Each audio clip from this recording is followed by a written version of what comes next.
ಎಲ್ಲರಿಗೂ ನಮಸ್ಕಾರ ರೀ. ರಿಯಾಸ್ ಕಿಚನ್ಗೆ ಸ್ವಾಗತ. ಇವತ್ತು ನಾನು ಇದು ಸಣ್ಣದು ಲೈಲನ್ ಸೀಮೆ ಅಕ್ಕಿ ಬರುತ್ತೆ ನೋಡ್ರಿ, ಅದನ್ನು ಒಂದು 3 ಅವರ್ ನೆನೆಸ್ಬಿಟ್ಟು ಸ್ವಲ್ಪನೇ ಒಂದು 10 ನಿಮಿಷಗಳ ಕಾಲ ನಾನು ಬೇಯಿಸ್ಕೊಂಡಿದ್ದೇನೆ ನೀರಿನಲ್ಲಿ. ಇವತ್ತು ನಾನು ಇದರಲ್ಲಿ ಒಂದು ವಿಶೇಷವಾದಂಥ ಪಾಯಸ ಮಾಡ್ತಾಯಿದ್ದೇನೆ. ಇಲ್ಲಿ ನೋಡ್ಬೋದು ನೀವು ಒಂಚೂರು ಗೋಡಂಬಿ ಮತ್ತು ದ್ರಾಕ್ಷಿ, ಮತ್ತು ಇಲ್ಲಿ ನೋಡ್ಬೋದು ಬೆಲ್ಲವನ್ನು, ಸ್ವಲ್ಪ ಏಲಕ್ಕಿ, ನಾನು ಒಂದು ಸ್ವಲ್ಪ ತುಪ್ಪವನ್ನು ಇಟ್ಕೊಂಡಿದ್ದೇನೆ. ಇದನ್ನು ನಾನು ಇದರಲ್ಲೇ ಮಾಡೋದ್ರಿ. ಇದು ತೆಂಗಿನಕಾಯಿ ಹಾಲು, ಇದು ಒಂದು ಬಟ್ಲು, ಮತ್ತು ಇದು ಗಟ್ಟಿ ಹಾಲು. ಫಸ್ಟ್ ತೆಗೆದು ನೋಡಿರಿ, ಇದು ಹಾಲು ತುಂಬ ಗಟ್ಟಿ ಇದೆ. ಫಸ್ಟ್ ಹಾಲು ಮತ್ತು ಸೆಕೆಂಡ್ ಹಾಲು ನಾನು ತೆಗೆದು ಇಟ್ಕೊಂಡಿದ್ದೇನೆ. ಇದು ನಮಗೆ ಪಾಯಸ ಮಾಡ್ಲಿಕ್ಕೆ ಬೇಕಾಗುವಂಥ ಸಾಮಗ್ರಿಗಳು. ನೀವು ನೋಡ್ಬೋದು, ಇದೊಂದು ಸ್ವಲ್ಪ ಕಾಯಿ ಚೂರುಗಳು ಬೇಕಾಗತ್ತೆ ರೀ, ಹಸಿ ತೆಂಗಿನಕಾಯಿ ಚೂರುಗಳು. ಇದು ಪಾಯಸ ಮಾಡೋಕ್ಕೆ ನಮಗೆ ಬೇಕಾಗುತ್ತೆ. ಈಗ ನಾವು ಇದು ಬಾಣಲೆಯನ್ನು ಇಟ್ಕೊಂಡಿದ್ದೇವೆ ಬಿಸಿ ಮಾಡೋಕ್ಕೆ.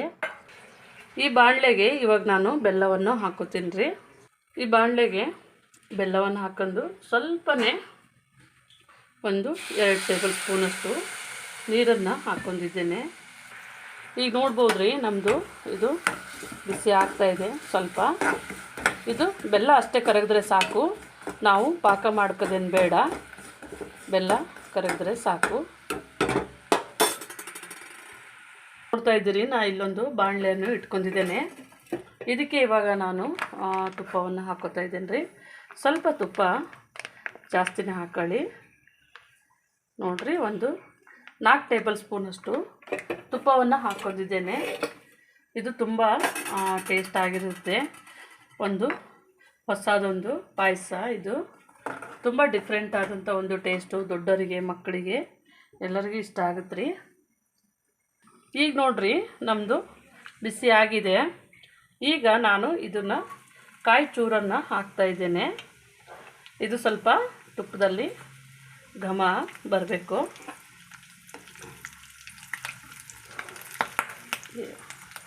ಈಗ ನಾನು ಇದಕ್ಕೆ ಗೋಡಂಬಿಯನ್ನು ಹಾಕ್ತಾಯಿದ್ದೇನೆ ರೀ. ಗೋಡಂಬಿ ಸ್ವಲ್ಪ ಈಗ ನೋಡಿರಿ, ನಾನಿಲ್ಲಿ ದ್ರಾಕ್ಷಿಯನ್ನು ಹಾಕತ್ತಾ ಇದ್ದೇನೆ.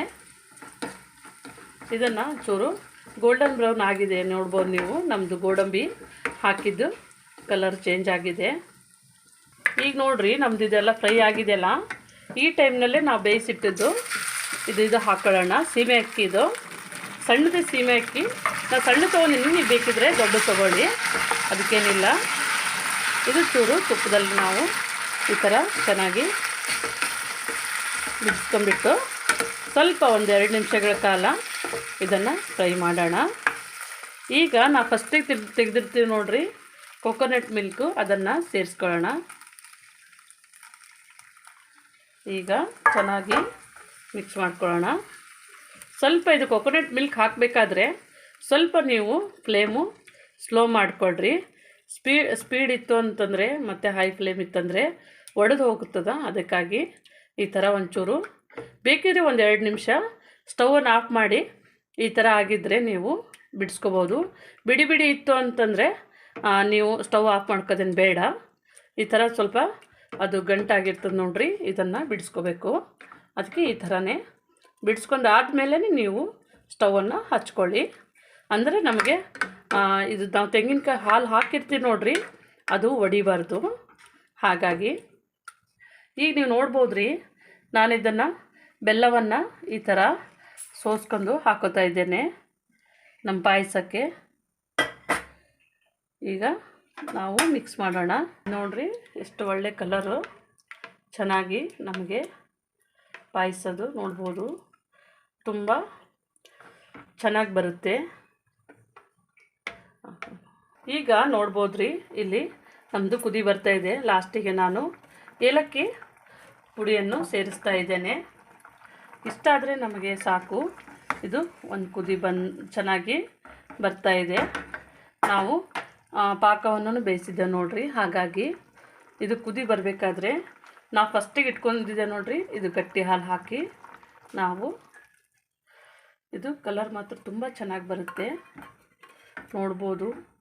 ಹಳೆ ಬೆಲ್ಲ ತೊಗೊಂಡ್ರೆ ಇನ್ನೂ ತುಂಬ ಚೆನ್ನಾಗಿರುತ್ತೆ ಕಲರು ನೋಡ್ಬೋದು. ಈಗ ನಮ್ಮದಿದು ಪಾಯಸ ಒಂಚೂರು ಕುದಿ ಬಂದಿದೆ ನೋಡ್ರಿ. ಇವಾಗ ನಾನು ಇದನ್ನು ಆಫ್ ಮಾಡ್ಕೋತಾ ಇದ್ದೇನೆ. ನೋಡಿದ್ರಲ್ಲ ನಮ್ಮದು ಸೀಮೆ ಅಕ್ಕಿ ಪಾಯಸ, ಕೊಕೊನಟ್ ಪಾಯಸ. ನಾವು ಕೊಕೊನಟ್ ಹಾಲಲ್ಲೇ ಮಾಡಿದ್ದೇವೆ ನೋಡ್ರಿ. ತುಂಬ ಟೇಸ್ಟ್ ಆಗಿರುತ್ತೆ. ನೀವು ಮನೆಯಲ್ಲಿ ಇದೇ ಥರ ಮಾಡ್ಕೊಳ್ಳಿ. ನಮ್ಮ ಚಾನಲನ್ನು ಸಬ್ಸ್ಕ್ರೈಬ್ ಮಾಡಿ, ಲೈಕ್ ಮಾಡಿ, ಶೇರ್ ಮಾಡಿ. ನಮ್ಮ ವಿಡಿಯೋನ ನೋಡಿದ್ದಕ್ಕಾಗಿ ಧನ್ಯವಾದಗಳು.